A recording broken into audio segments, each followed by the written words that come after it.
No wisdom matters except the wisdom that you practice every day.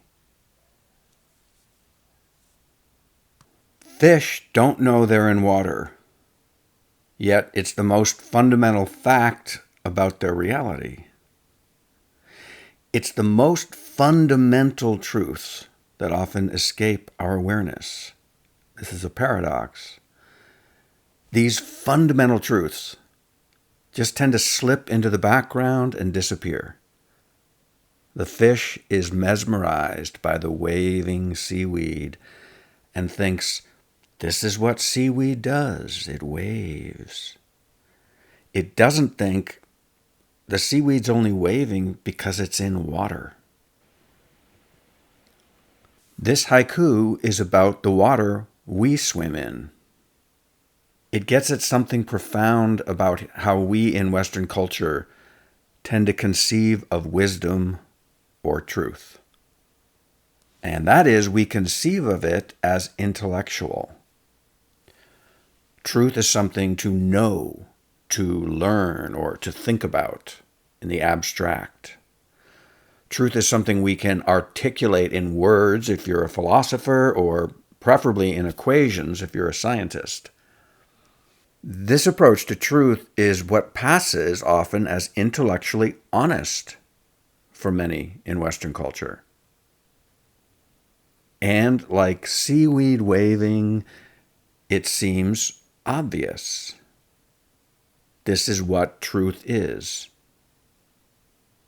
This attitude, this intellectual approach, often leads to a kind of prove-it-to-me attitude when it comes to spirituality. You're sort of standing there with your arms folded and your head tilted and saying, prove it. Prove there's something meaningful about the universe or dimensions beyond the cold, hard facts of science. Prove to me there's a God. So it's like you're at a lecture, sitting in the audience or watching something on the screen and saying, you up there, prove this to me.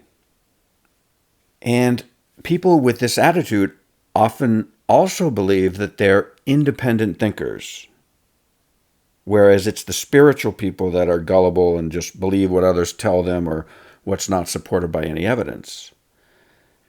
Well, I'm not going to speak for spiritual people in general, but I am going to explore here my take, which is the opposite. True spirituality is the most independent thinking of all. Spirituality can't be fully appreciated with the Western approach that frames things intellectually, purely intellectually. Now, I want to be really clear because people constantly misunderstand this.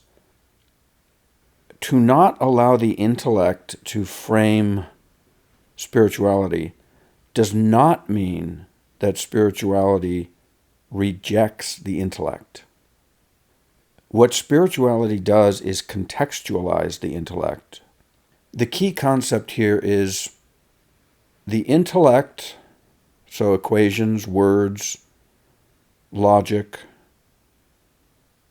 is not thrown aside. It is recognized as an element within experience, or you could say within reality, because what is reality if not experience? Our experience, however limited, is all we have to go on when we talk about reality. And this is such a basic concept that it's very often missed. The concept I'm talking about, again, is the intellect is within experience. Let that sink in, if you can. Experience is not within the intellect. It's really so fundamental, but it's so often missed in discussions about science, religion, reality, ultimate truth, what science says about reality. I'm not engaging in arguments about science is bad or religion is bad or science is good and religion is good. Those are all intellectual debates. They're taking place in the abstract. Spirituality encompasses that, but it doesn't end there. Spirituality is about experience. What is life but experience? What is meaning but experience? When we talk about looking for God, and remember, every time I say the word God, I'm not talking about dogmatic religious God. I'm using God as a shorthand for meaning, fulfillment, sense of being held. So when we talk about looking for God, how could we imagine that the God we're really after could be contained in the intellect, contained in it, encompassed by it? Should not God permeate our very experience? When someone says, prove God exists to me, there's not a shred of evidence, this foo-foo stuff about spirituality and other dimensions. Let's get real. Don't be an idiot.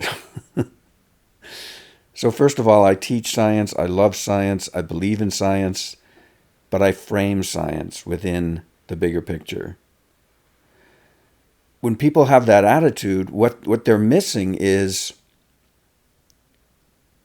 would we be satisfied with a God that could be expressed as an equation on a piece of paper or in the abstract, or that could be taught from a book, or that could be proved, where I could invite everybody over and show them a little video proving God exists, and then you walk away deeply satisfied with your life? No, this is not God. It's not meaning, in other words. It's not satisfaction. It's not a God worth the name. So the idea is, if we're looking for a purely intellectual God, we're looking for something we don't even want. A purely intellectual God is a contradiction in terms, because there are things outside the intellect, which would mean there are things outside God. And that's not how we think about God. But again, this doesn't mean we're tossing the intellect aside. The whole idea is inclusion. We're including the intellect. You could say the intellect cannot embrace God, but God can embrace the intellect.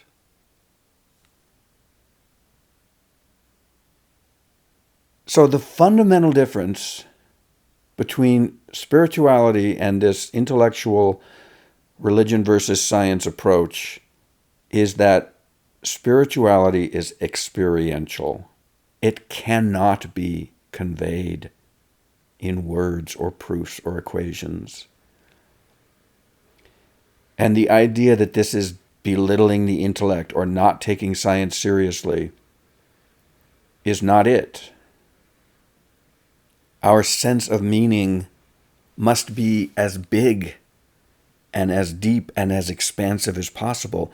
That means it must include words and logic and science and math and all this wonderful stuff. It must include it, and it must include the heart. You have to open up. This fully satisfying approach, that is the only one that you could say logically makes sense, is more prevalent in Eastern approaches to wisdom, and also many tribal approaches, where the idea is that knowing is not separated from experiencing and actually doing.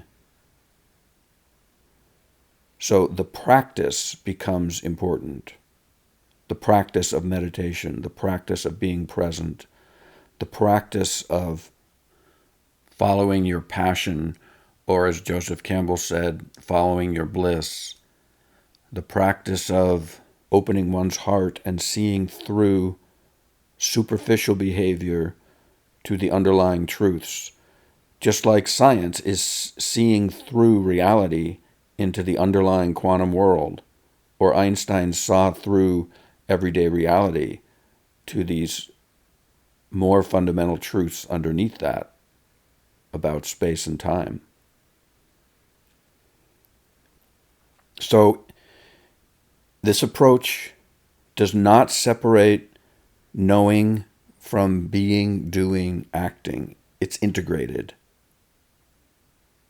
It's a practice and it's an experience. And it's also inner. It recognizes that if you are looking at the world through a certain pair of glasses, it can seem like you're looking everywhere. But you're always looking through a certain pair of glasses. Everybody is. We all are. I am. We can't help but look through a certain pair of glasses. But we can experiment with the glasses we look through. And again, there's a way in which what I'm saying is more scientific than the conventional scientific attitude, because it acknowledges that the greatest experiment is the one we do on ourselves and with ourselves by changing what we're willing to look at, or how we're willing to see, or what new kinds of information we're willing to take in, consider, explore, what new experiences we're willing to have.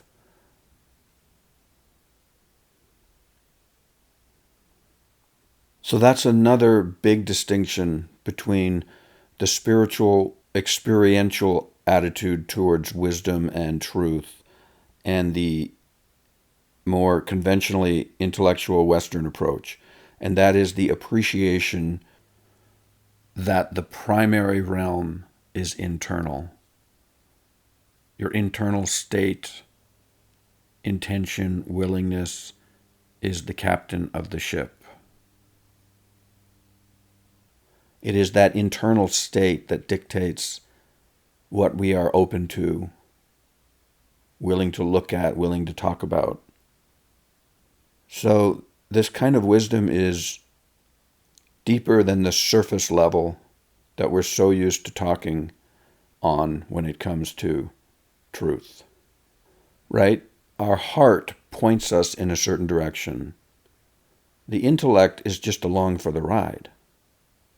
It's like if we think of ourselves as a vehicle with a little observation bubble on top that you can look out of, think of that observation bubble as the intellect.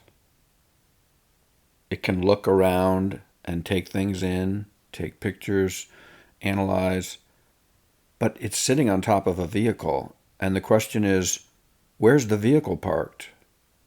Is it in this forest or that forest? Is it in a desert?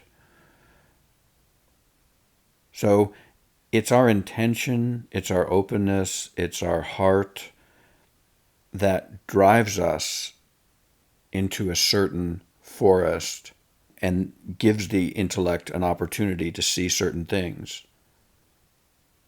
But if you really want to take in as much of existence and experience as you can, you'll want to drive your vehicle to new places and allow your intellect to apply itself to new places.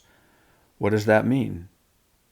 Reading new kinds of books, exploring new subjects that you've never explored before, if you want, if you're really interested in the biggest possible picture of reality. You may be happy in your forest your whole life. That's fine too. But the intellect is always in a certain spot, or we could say pointed in a certain direction. You can have an incredibly intellectual person who turns his intellect or hers to discovering why one race is superior to another, or building some sort of weapon. Or you can have someone that uses their intellect to help people, to figure out the best ways to help people. You can turn your intellect towards finding evidence that there is no God or meaning, and you can turn your intellect towards being open to God and meaning. And I think that to really use your intellect is to turn it back on itself.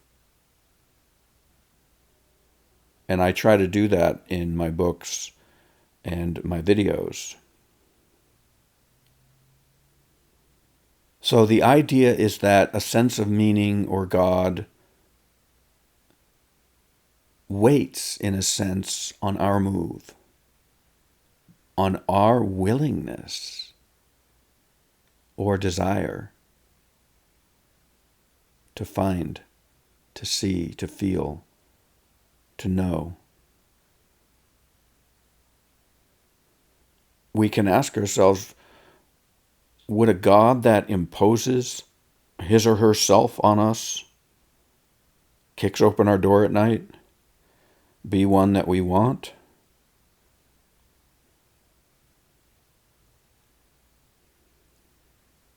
I'm watching two squirrels right now outside my window, up in a tree, and it's the sweetest thing. One is grooming the other one.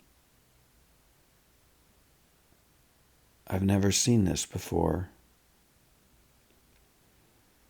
It's really sweet. So, nothing I say would prove to anyone that there is a God or meaning or other dimensions. Although there is so much compelling evidence for other realms and the sort of participation of the spiritual world in ours. And I talk about a lot of it in my book, The Science Spell. The thing is that someone who just has already decided that all that stuff is nonsense and just keeps repeating that mantra will never go and read that book or deeply explore with an open mind all the evidence and the experiences of thousands of people in various cultures and across time that together offer an incredibly compelling body of evidence for other dimensions. They won't, in other words, drive their vehicle into that forest. And just briefly, an aside, often people with what I'm calling an intellectual viewpoint, they often believe that all these so-called evidence for other dimensions, psychic functioning, out-of-body experiences, all that stuff, shamanic experiences, Eastern yogis, they often call it anecdotal. The interesting thing is when you actually explore this area of human experience, you find that it's occurred so often in so many people, including perhaps people that you know and don't want to talk about it, that it no longer becomes anecdotal. And I'm not saying anyone needs to go do this. I'm not saying you have to start mounting expeditions to look for Bigfoot. I'm not saying you have to go to seances. I'm not saying you have to do anything. I'm just pointing out a fact. There is a huge body of compelling evidence for other dimensions, and it's simply a matter of exploring it. The refusal to is fine. I liken it in my book to opera. I'm not a fan of opera. It's mystifying to me why people like it. But it would be arrogant of me to say that it doesn't have value and resonance and beauty and excitement for the people who do love it. The thing is, if I just went to an opera tonight or saw one on YouTube or whatever, I'm not going to be converted. I don't have the predilection, the background, the training, for whatever reason, I'm not going to flip a switch and start loving opera. But I also don't consider all the people that do love opera to be insane, crazy people. It's just something that I acknowledge I'm not into it and I don't want to explore it. I've got plenty of other things to occupy me. So in my mind, that's the proper attitude for the realm of the spiritual. Some people who discount this huge body of compelling human experience with other dimensions will hold up one or two examples of frauds in this area. So, maybe a spoon-bending fraud or a channeling fraud, and they will, or a faked photo or a faked crop circle. They'll hold this up as evidence that the entire subject is bullshit. And this would be like me meeting someone who loves opera, who is just really annoying and arrogant and superior, and me discounting opera because I met an annoying opera lover. And like all analogies, this one is not perfect, and someone could say, well, the difference is there's evidence for opera and there's no evidence for these other spiritual dimensions. The analogy really is more about awareness and respect for what earnest people report by the hundreds of thousands across centuries and cultures. But it's also to say that some people simply will not explore it, just like I will not explore opera. So I hope it's clear that I'm not interested in simplistic generalizations, science bad, spirituality dumb, religion evil. I'm just not interested in that because it's a cartoonifying of the situation. So I welcome comments that can dance with subtlety, where we're reflecting together intelligently about reality, where we're not just repeating the mantras that we hear anywhere, whether they're from Neil deGrasse Tyson or the Pope or Deepak Chopra. Let's think. Let's think and explore. And the most fundamental thing to explore is ourselves. To look at how we're looking. To look at the glasses that we're looking through. This is using the intellect to its fullest power. This is turning the intellect back on itself. Marcel Proust wrote, "The real voyage of discovery consists not in seeking new landscapes, but in having new eyes." And Jesus echoes the same idea when he says, "He who has ears to hear, let him hear."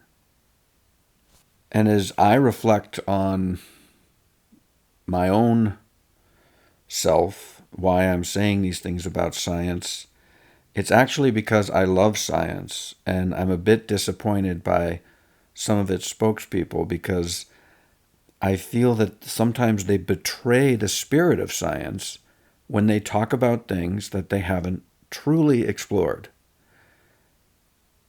I was raised in a scientific household. I wasn't raised religiously at all. So you could say that's the place I come from originally. And I majored in biology, and I read about physics and the search for the theory of everything, as they call it. But I've learned to appreciate also the metaphorical language of religions.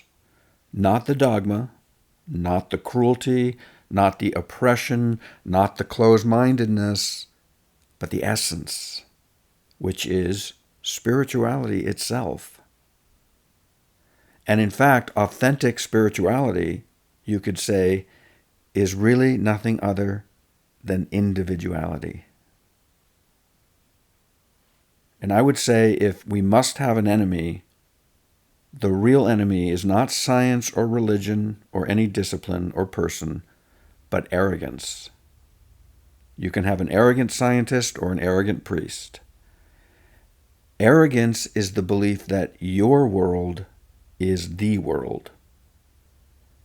Arrogance is making pronouncements about things that you haven't authentically explored yourself. And everyone is free to explore what they feel inclined to explore, and then to contribute their experience to the conversation if they want.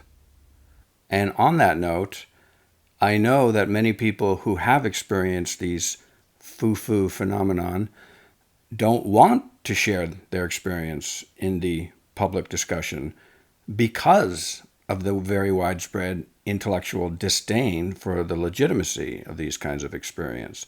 So the disdain itself becomes inhibitory.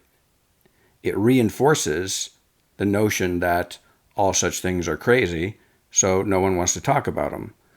When I was researching my book and mentioning some of the things I was talking about with various people I happened to meet, I was amazed how many of them would just volunteer their own experiences, in a quiet, matter-of-fact way. And this helped me realize a couple things. One, how widespread these experiences are, premonitory dreams, out-of-body experiences, guiding voices. And two, most people, far from strutting around claiming to have incredible powers, actually choose not to talk about them because nobody likes to be judged or thought crazy.